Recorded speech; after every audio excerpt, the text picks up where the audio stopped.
This is a short story, and while it may not seem too creepy now, it was absolutely terrifying to my 8-year-old self.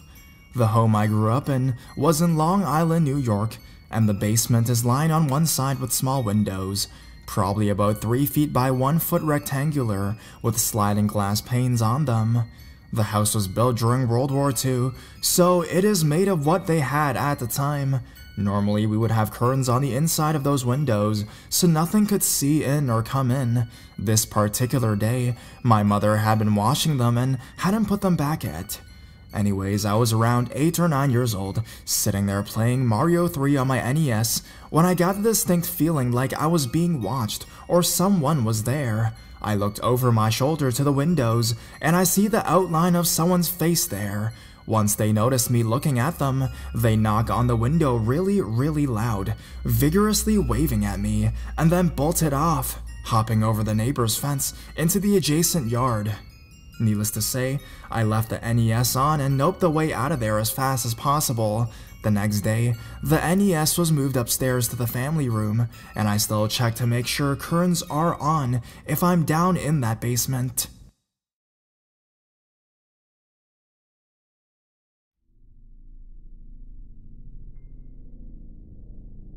He was living in our basement.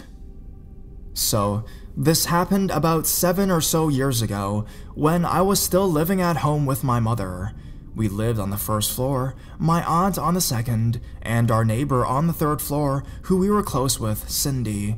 We were all friendly in our building, and I never felt unsafe or uneasy at any time.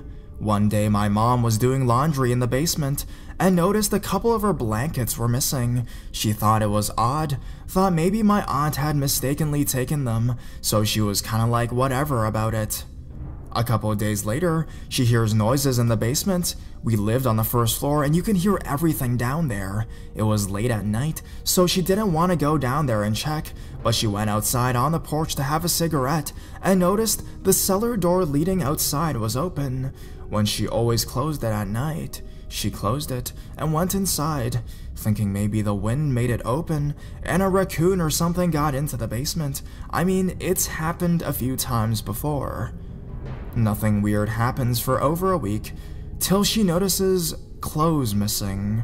Now she knows something is up, because my dad was the only male in the building, and it was the men's clothing that were missing, and it smelled really bad down there. She brings it up to my aunt, and also asks about the blankets. My aunt says she never touched them. The next day, my mom was doing laundry again, and noticed something in her empty flower pot in the basement. It had human feces in it, quite a lot, like someone was using it for a while. She's disgusted and freaked out. She decides to check the back room of the basement. I've never liked going back there, no matter how much light you bring, and the 2 lights in the ceiling, it's always so dark and creepy. After this, I never go back there alone. She finds back there a bunch of her blankets, a sleeping bag, some clothes, and more shit. Then, she notices something stir under the sleeping bag. It was a man. My mom freaked out and asked who the hell he was, and that she would call the cops right away. My aunt heard the ratchet and came down to the basement and actually recognized him. Turns out, he was Cindy's brother, who recently had nowhere to live because he was a drug addict, and generally not a very good person. My mom told Cindy, and she talked to her brother and told him he had to leave. I guess he didn't bother asking Cindy if he could stay with her, knowing that she'd probably just say no. So he decided to squat in our basement for weeks. It scared me quite a lot, and ever since, I always hate going down there alone. And I can't help but draw my eyes to the back room entryway, my heart pounding, waiting for a person to appear. My mom said she didn't call the cops because she didn't want to upset Cindy, which is nice, I suppose. And nice that Cindy was able to make him leave without any trouble. I felt kinda bad and sad for him, but really still, my neighbor's troubled brother, let's not meet. Who knows what you were capable of?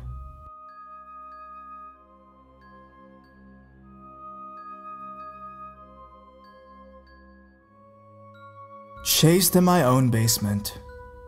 First, I would like to apologize for any inconsistencies or mistypes you may find in my post, as English is not my first language, nor my second. Background information: I live in an apartment complex having 4 separate doors with a badge access, but sharing the same basement, which is also shared with the market so that their customers have a place to park their cars.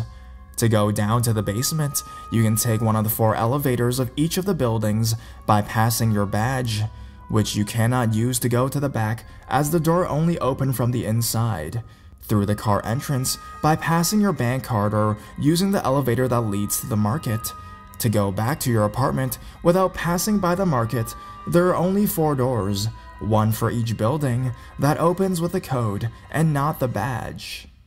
Now, for the actual encounter, it was around 1 a.m. in the morning that I realized that I forgot to take out the trash, and since I ate mussels that night, I couldn't wait for tomorrow.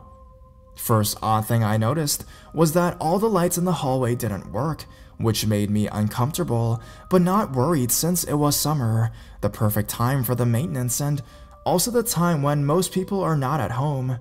Second odd thing was, in the basement, just when I started pushing the door, the lights that should normally be off this time were on.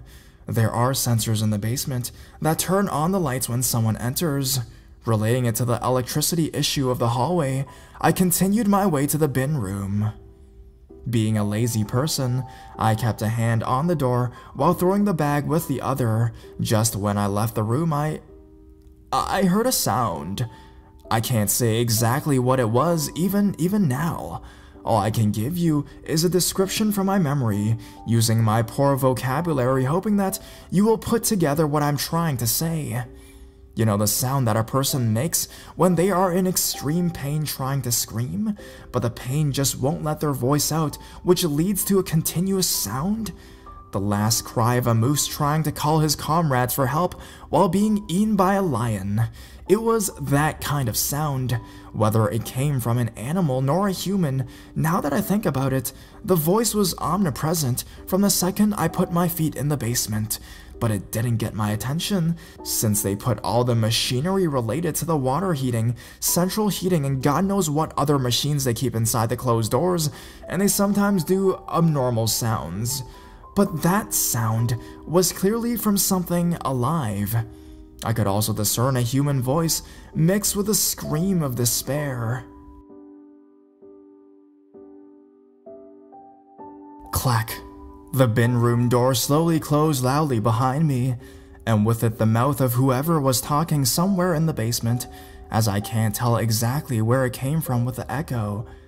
At that time, my heart was beating twice as fast as an average person, but also trying to reassure myself, I told myself that it may be someone coming home after getting drunk, or someone or something who hurt him, or himself getting transplanted to the hospital.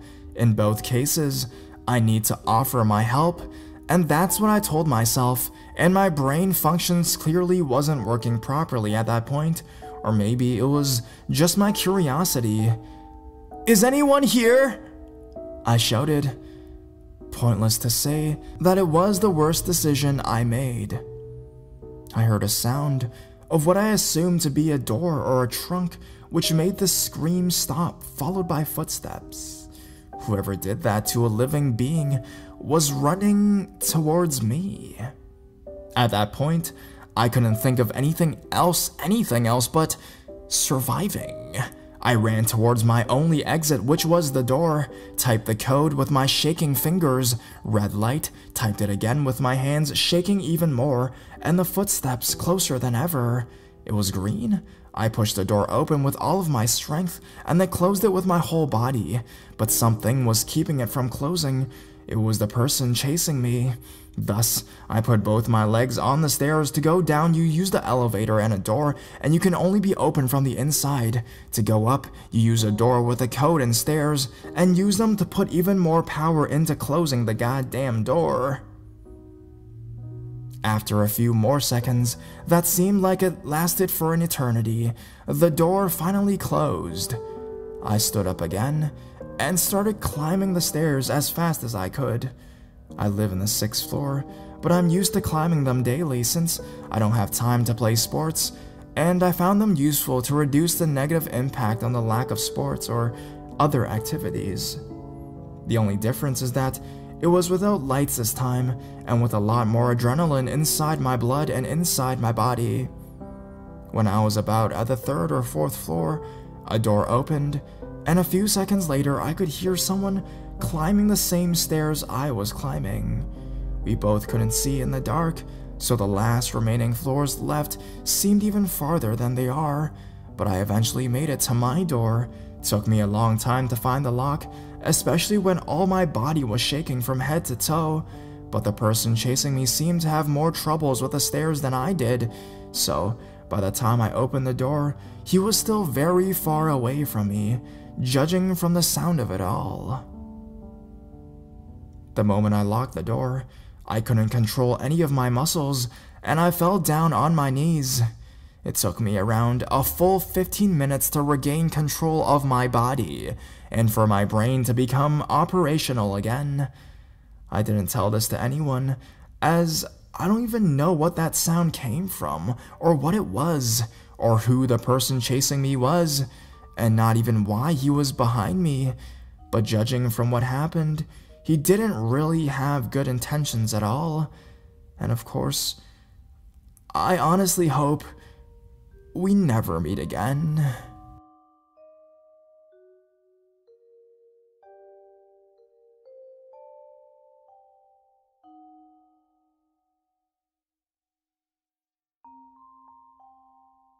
We shouldn't be in the basement. I'm attending a small private college in the Midwestern United States. As a fine arts major, I spend many late nights in the art building. This particular evening, several students were there along with one of my professors. I was gonna take some creepy photographs for an assignment in the building's basement. I'd been there before and it was basically a long concrete coffin for storage. I mean, personally, I wasn't scared, but I did persuade my friend Beth to join me.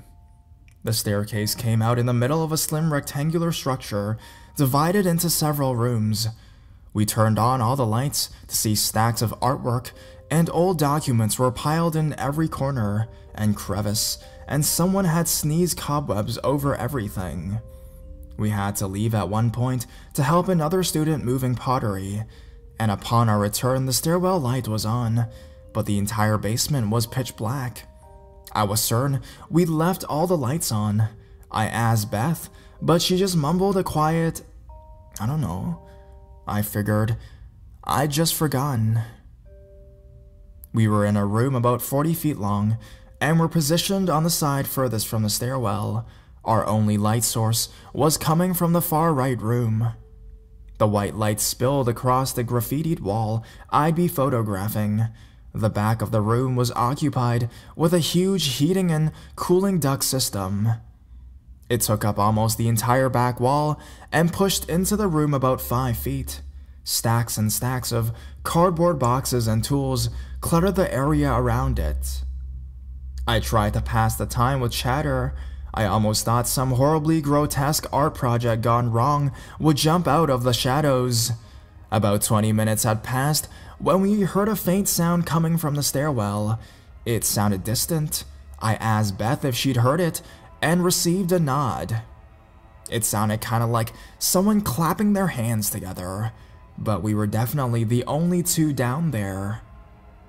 I shivered internally and continued talking again, trying to distract myself, trying to make myself believe that I wasn't actually down there. "Scrip." All talking stopped. It sounded like someone dragging an object across the hard floor, like cardboard across concrete. I stood up. That sound came from inside this room, near the stairs area. I thought it was an animal, but how in the world would it get down there? There was only one entrance and one exit. It was the same place. My eyes darted from side to side, searching the darkness. Then, without warning, a small cardboard box shot out from behind the far end of the duck machine.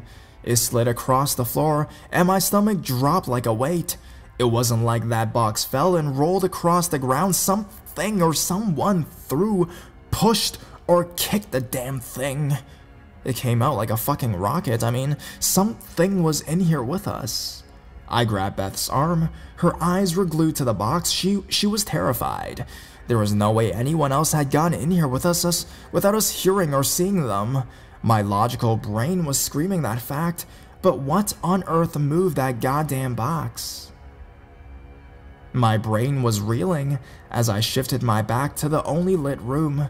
The light felt safe somehow. Do you want to go? I heard Beth whisper. Was she crazy? If you want to go, I'll go too. When I gave her props for her manners, we couldn't just go. I mean, the box was sitting right in front of the opposite door, our only escape to the safety of the staircase and a light switch. There was no way I was gonna just waltz by whatever kicked it out there. I stayed silent though. I wasn't sure I could talk. During that time, we heard small sounds from behind the big machine. Tap, tap, tap, tap, tap, tap, like an impatient hand drumming a metal desk. But it soon escalated to bang, bang, bang. It was so loud, and the tight space made it echo and intensify. We didn't know what the fuck was going on, and we had no idea what to do or where to even go. All we could hear was the constant noise, but we couldn't see anything in the darkness, in the pitch darkness. It was so frustrating that I somehow found my voice. Who the hell are you? I managed to choke out. It sounded much less intimidating than intended. You better knock the fuck off. My hands were shaking. And it was then that all that noise changed, and we heard one of the most disturbing sounds I've ever witnessed. But it wasn't because of the sound itself. This awful screeching and scratching reverberated across the room. It literally sounded like nails on a chalkboard, but I knew what it was, and it scared the absolute shit out of me. Something big was crawling behind that damn machine, and we could tell it was coming towards us. And it was coming fast, really fucking fast. That was the most disturbing part. It moved so desperately towards us, straining against the machine and scraping the whole goddamn wall. It was running a concrete block against the cheese grater and amplified 1,000 times. It must have gone a tight fit for whatever it was, and we couldn't see a goddamn thing. In my head, all I could imagine was some sort of disgusting and disfigured person scrambling towards us. Probably had gross teeth and 5 legs and a knife. Maybe they had been down here for a while, and we'd disturbed them in their hidey hole. People didn't venture to the basement often, and there certainly weren't routine checks. Someone could, in theory, hide out down there. Either way, I knew they were trying to attack. Nothing moves that fast to say hello. My adrenaline was pumping, and Beth looked about ready to keel over in fear. I scanned the room for some sort of a weapon, and the closest object was a nasty-looking plunger. It may not have been the most graceful choice, but it was better than nothing. Another noise echoed from the other end of the room. It was definitely a cell phone hitting the concrete on the far end, but it wasn't either of ours. Instantly, all my fear turned to anger, like a switch flipped. I knew who it was, my best friend. Carrie, you bitch! You dropped your fucking phone, get out here so I can kick your ass! I was seething. Adrenaline doesn't mix well with anger, at least not in this situation. I started moving, when whoever had been moving towards us behind the machine jumped out right behind Beth and I. It was a short, hefty person, but their face looked remarkably like a bleached pig, complete with beady red eyes. I quickly realized it was a disturbing mask. The person instantly sprinted towards us, and I stumbled back with a gasp. My hand was in a fist and I swore I was gonna punch someone out when I heard stifled laughter. Of all people, my fucking professor comes crawling out from the boxes. I can remember going, "What the fuck?" I was dumbfounded. Carrie came out from behind the machine sheepishly, clutching her shitty phone, and the mass sprinter was revealed to be another student. These idiots had decided, on a whim, to prank us. They were successful. The pottery student and even the janitor were in on it, tasked with distracting us so the others could sneak downstairs. They turned the lights off, and I had walked by their hiding spots several times. We were in there with them for almost 10 minutes, thinking that we were alone. Naturally, I ordered them to get the fuck out so I could finish my goddamn assignment. Though I wasn't happy to see my friends, I'm glad I met them instead of my imaginary alternatives.